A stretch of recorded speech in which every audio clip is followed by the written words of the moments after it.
dikomparkan dengan ritual pernikahan yang dilakukan teman-teman Kristen di gereja, ini sama atau tidak? Saya dulu pernah Kristen gitu loh. Saya lihat tidak sama.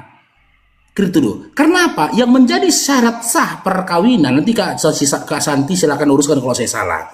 Yang menjadi syarat sah pernikahan di dalam Kristen, di mana dilakukan pemberkatan atas kedua mempelai oleh pendeta. Sementara Yesus sendiri tidak pernah mengajarkan, bahkan tidak pernah melakukan. Kalau kita kutip dalam Yohanes 2 nomor 4, ketika Yesus hadir pada saat pernikahan Kanaan di situ, tidak ada ritual di mana Yesus menopang kedua tangannya di atas kepala mempelai laki-laki dan perempuan. Kalaulah memang ini Kakak Santia, di hadapan Tuhan, pernikahan yang kalian lakukan itu adalah sebuah pernikahan, coba Kakak Santi berikan datanya di dalam Bible, berdasarkan pengajaran Yesus ataupun dalam bentuk firman, di mana Tuhan pernah menyampaikan syarat-syarat sah perkawinan dalam ajaran Kristen. Silakan Kak Santi. Iya, makasih Bang Faruk. Salam kenal sebelumnya Bang, perdana Salam saya. kenal, silakan. Oh ya, ini dari kami juga para apologet APII Sumatera Utara. Beliau ini salah satu mualaf kita juga, Kak Santi. Oh, Kenalkan mualaf mungkin Kak ya? Santi. Iya, mungkin Kak Santi kalau lihat nanti beliau juga buka live streaming sendiri biasanya, kayak saya juga. Namanya Bang Faruk, ini akunnya di follow juga. Kak Santi boleh naik ke atas suatu saat kalau seandainya ini. Oh, Gitu. berarti sama Kenalkan. juga dengan Bang Loding ya, sama-sama mualaf ya? Bang Loding mualaf ya? Oh bukan. Beda. Berarti info yang Kalau Bang salah. Oding mukalaf. Mukalaf. Ya. Bang Oding sama seperti saya, mukalaf. Sama-sama mukalaf kami berdua. Kalau Bang Ya. Faruk itu mualaf. Gitu. Pak, sebentar. Tapi yang samanya kan Ari-ari. Saya kami Islam dari ari-ari. kami dari ari-ari, Islam dari ari-ari kami ari-ari. berdua. Pak, Kami saya dari mau- alam ruh sudah Islam.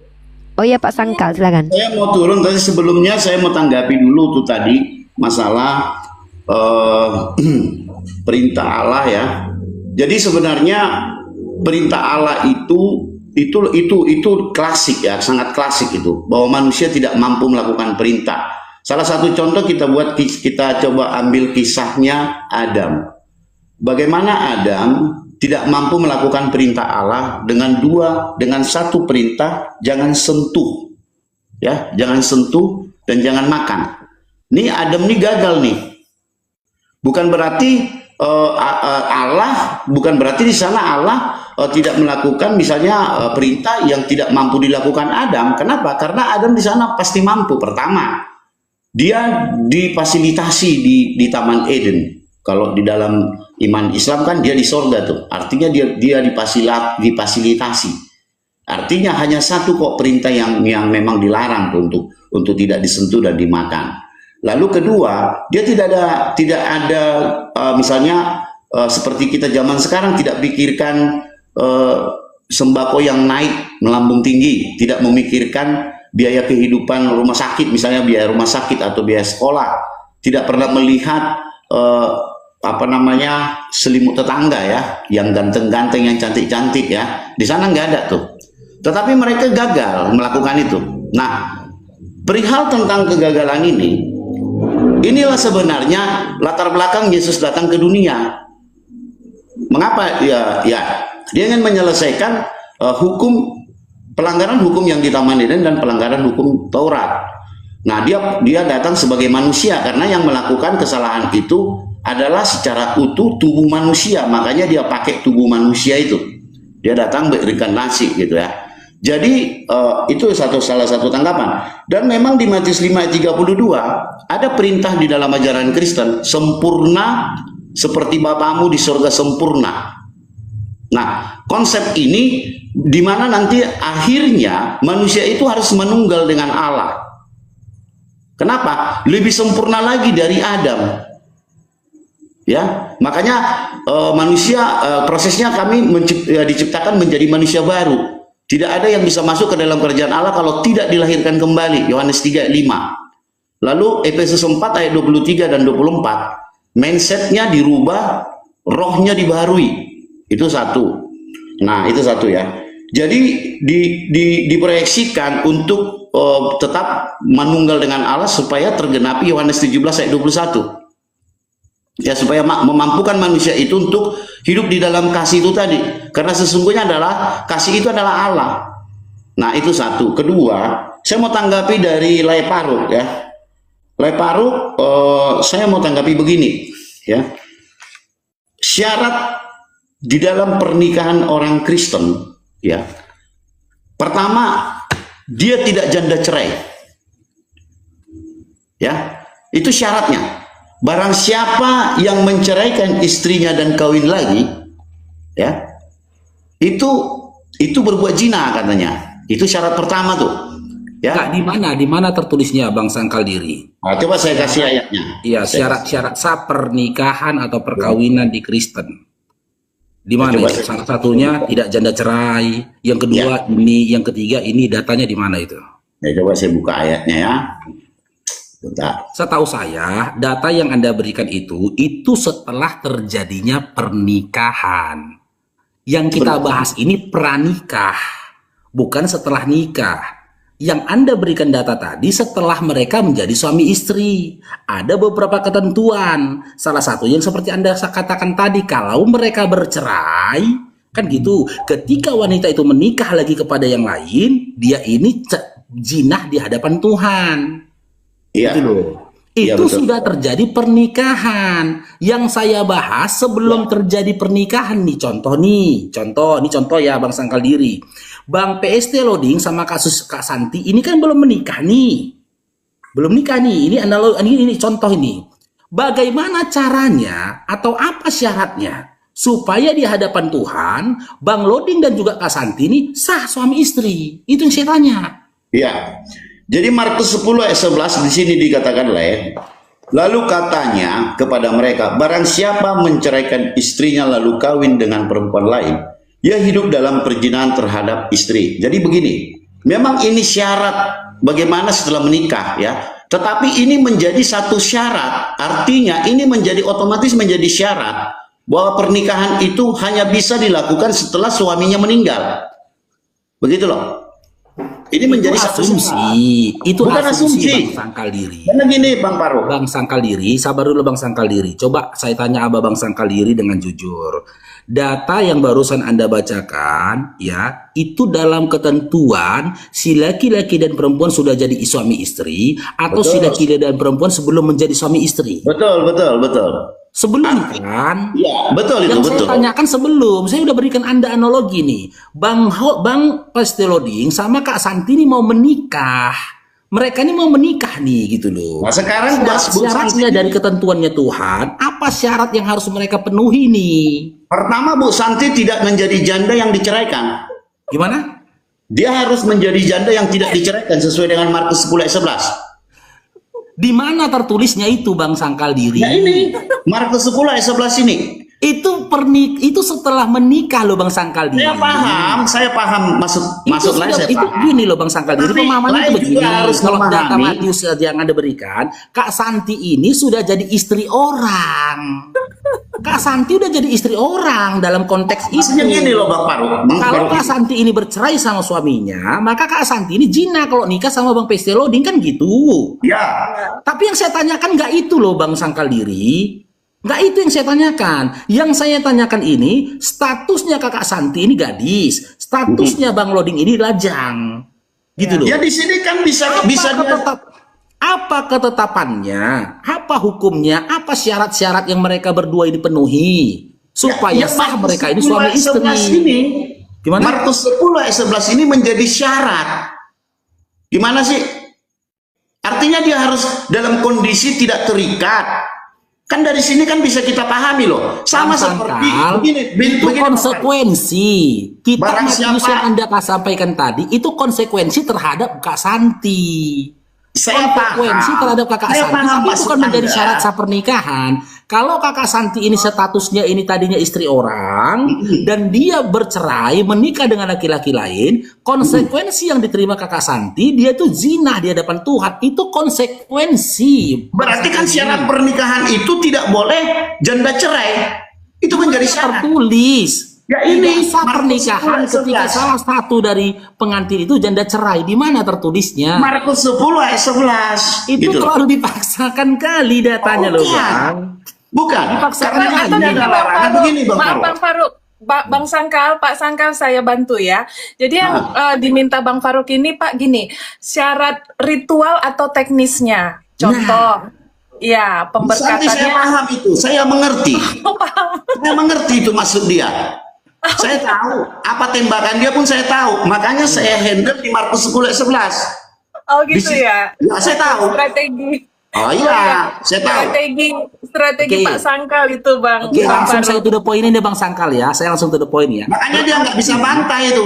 Pak Faruk Bentar nggak Bang bisa Sangkal bantah. ya, saya langsung to the point nih Bang Sangkal ya. Berarti ritual di mana seorang pendeta menopangkan kedua tangannya di atas kepala kedua mempelai itu nggak pernah diajarkan sama Yesus dan juga Tuhan kan? Siapa Pernah bilang? dia? Oke, kalau memang pernah di mana datanya? Yang dipersatukan Allah tidak boleh diceraikan. Bukan Hamba dong, Bang. Tuhan Ini itu belum adalah bersatu utusan mereka. Allah. Mereka belum Hamba Tuhan bersatu itu gitu loh, utusan Bang. Allah. Gitu loh. Mereka belum bersatu. Gimana Loh. sih Bang Sangkal ini? Kan tadi kan Setelah ritual. mereka bersatu, Kak Santi mungkin paham maksud saya. Gitu loh. Kan Di tadi Matius masuk 19 yang Abang berikan tadi, itu mereka sudah bersatu. Gak boleh pisah. Yang saya tanyakan, ya, sebelum mereka dinyatakan bersatu, adakah di dalam Bible di mana Tuhan maupun Yesus itu sendiri mengajarkan dinyatakan suami istri di antara kedua belah pihak laki-laki dan perempuan ketika seorang pendeta menopangkan tangannya dia di atas kepala kedua mempelai setelah sesaat itu kedua belah mempelai itu menyampaikan janji sucinya atau janji setianya, ada atau enggak ada? Ada. Kalau enggak ada, sabar dulu Bang Sangkal. Kalau enggak ada, baru aku pahami Bang makna dalam Matius 7 nomor 23. Ketika Yesus berkata, aku tidak mengenal engkau. Ternyata makna ketika Yesus berkata, aku tidak mengenal engkau, yang tidak dikenal Yesus itu bukan rupanya, bukan wajahnya. Tapi apa? Ada. Aku tidak mengenal pernikahanmu. Aku tidak mengenal cara penguburanmu. Sebentar. Aku Jangan tidak framing mengenal dulu, peribadatanmu. Aku tidak mengenal imanmu. Aku Jangan tidak framing, mengenal jangan framing dulu. kepercayaanmu. Sebentar, kasih saya kesempatan sabar. Ya. Jadi yang dipersatukan Allah tidak bisa dipisahkan.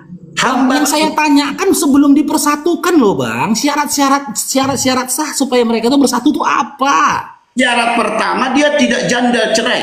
Di mana tertulisnya itu? Markus 10 ayat 11. Itu konsekuensi Bang, bukan syarat nikah. Konsekuensi yang diterima seperempuan. Nah, di sana kan jelas tertulis, ketika Pak. dia menikah, sementara dia bercerai kepada suami pertamanya. Kan jelas itu.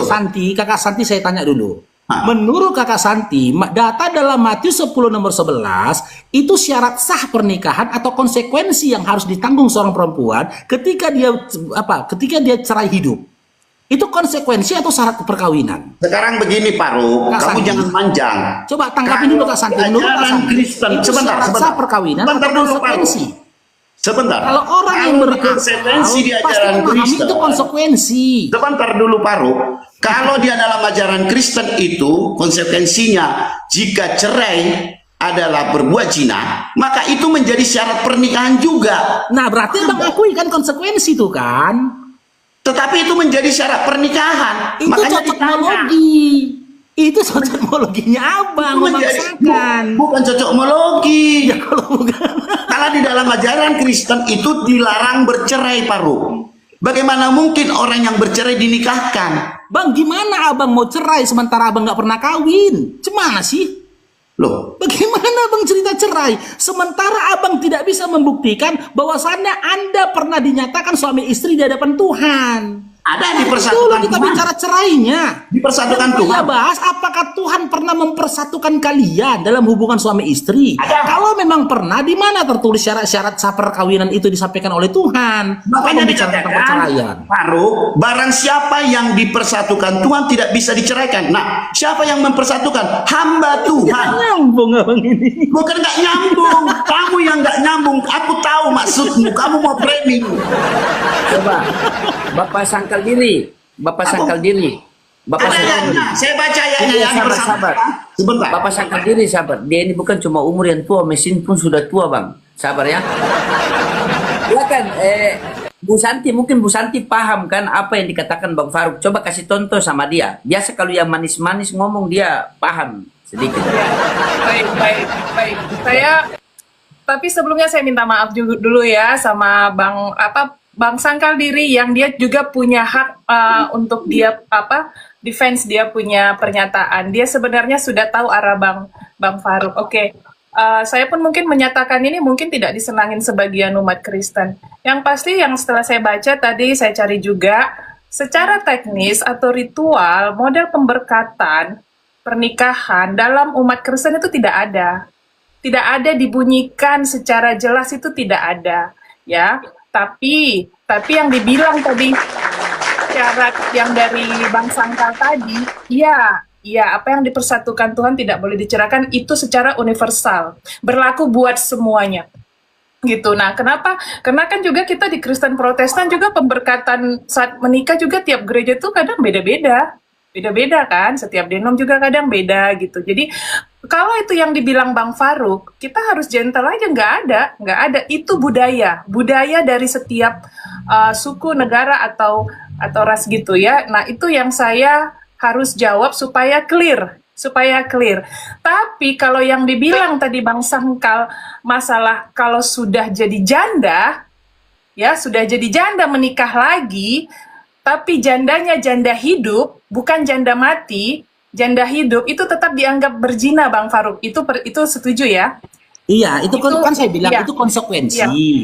Konsekuensi, yang diterima si perempuan. Iya. Saya akuin itu. Iya, Jadi saya hanya begini, saya mau luruskan juga. Matius 11 ayat 6. Matius 11. Demikianlah mereka bukan lagi dua, melainkan satu. Karena itu apa yang telah dipersatukan Allah tidak boleh diceraikan. Nah, konsep di dalam ajaran Kristen dipersatukan Allah adalah menerima pemberkatan melewat hamba Tuhan. Paham nggak? Mana datanya Pak Bang Sangkal Diri? Saya udah baca tadi, kok nanya lagi? Di mana datanya syarat sah perkawinan menerima pemberkatan dari hamba Tuhan, di mana datanya? Syarat pertama dia tidak janda. Loh. aduh janda lagi. Lu juga janda yang sasaran. Dia tidak janda. Dia Ini tidak kayak punya. Bapak tadi dia nyerang tidak kami berdua status ya. Istri orang. Enggak, saya mau Sangkal Faruk ini. Aku paham saya. Dia tahu saya. Nah, jadi itu tertulis toh. Di ajaran Kristen, dia tidak boleh menikah dalam ikatan pernikahan yang lain. Sama janda, Pak. Ada ditolak janda kah? Nah, begitu. Dia sama janda Kan jelas.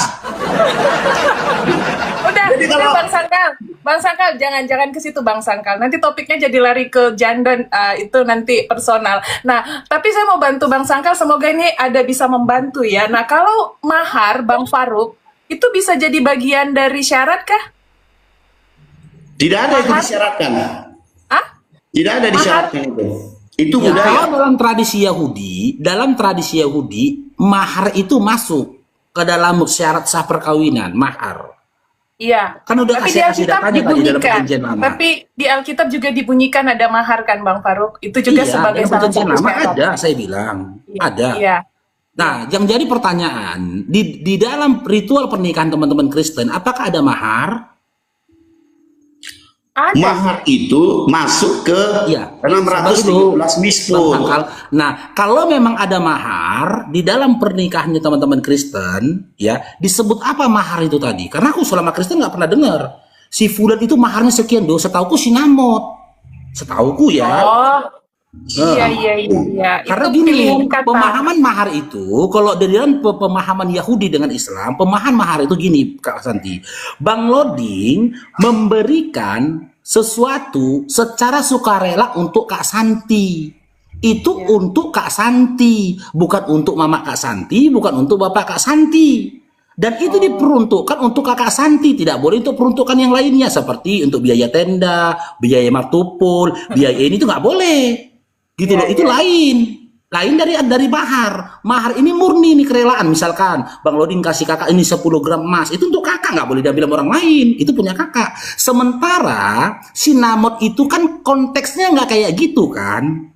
Enggak. Sinamot itu kan nggak untuk si perempuan, tapi untuk ayah ibu si perempuan, betul nggak?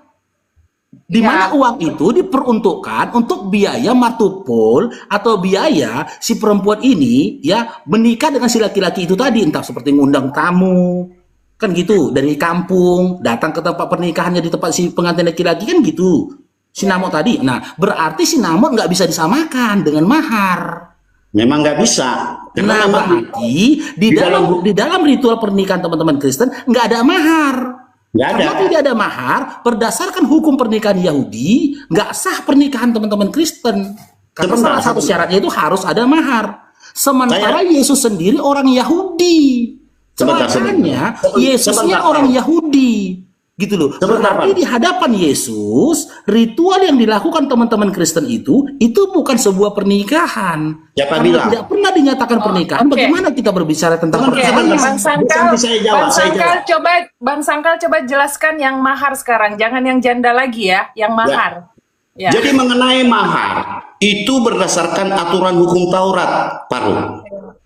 Jadi ada 613 hukum Taurat, Misbot, yang terdapat 10 hukum utama. Nih saya baca nih. Jadi itu aturan hukum Taurat. Ya. Jangan samakan. Ya. Karena Yesus Kristus itu sudah menggenapi hukum Taurat itu dengan kasih. Jadi di sana dari tidak ada jual beli lagi tentang mahar itu. Ya. Coba kita baca di Keluaran 2. Memang Bang Sangkal mau bilang di dalam pernikahan Kristen itu tidak ada mahar kan? Ya tidak ada karena Ya sudah, dibatalkan. selesai, nggak usah Bang jelaskan lagi. Ya. Berarti pernikahan teman Kristen jika dikompar dengan hukum pernikahannya Yahudi itu tidak sah dalam itu pandangan hukum Yahudi, Taurat. betul? Hukum Taurat bukan tidak Iya, sah. dalam pandangan Yahudi yang berpegang kepada Taurat nggak sah pernikahan itu, Iya, betul? karena kami bukan hukum Taurat. Nah, sementara Yesus sendiri orang Yahudi, betul? Masalahnya sekarang kami sudah hidup di dalam hukum kasih, Pak. Kan itu abangku, yang saya Jangan tanyakan giring ke sana, Yesus itu jangan orang giring Yahudi, ke betul? sana. Jangan giring ke Yesus sana karena Anda pun membatalkan hukum Taurat, Pak. Tidak, saya nggak tanya itu, jangan melebar ke sana. Anda Pak. tidak merayakan yang saya Sabat, tanyakan, celakanya Yesus itu orang Yahudi, betul? Di sini berbicara tentang hukum Taurat, bukan Yesus orang Yahudi, betul atau tidak? Bukan bicara tentang orang Yahudi, tetapi hukum Yesus Taurat. orang Yahudi, betul atau tidak, Bang Sangkal? Pernikahan itu aturan hukum Taurat, bukan orang Yahudi. Iya, hukum Udah, Taurat udah. itu adalah pegangan dan ketetapan terhadap orang Yahudi. Dan abang sudah akui di dalam ritual pernikahan teman-teman Kristen nggak ada mahar. Karena tidak ada mahar, maka ketika itu dipaparkan kepada pernikahannya Yahudi, pernikahan teman-teman Kristen itu dalam pandangan Yahudi tidak sah, betul? Secara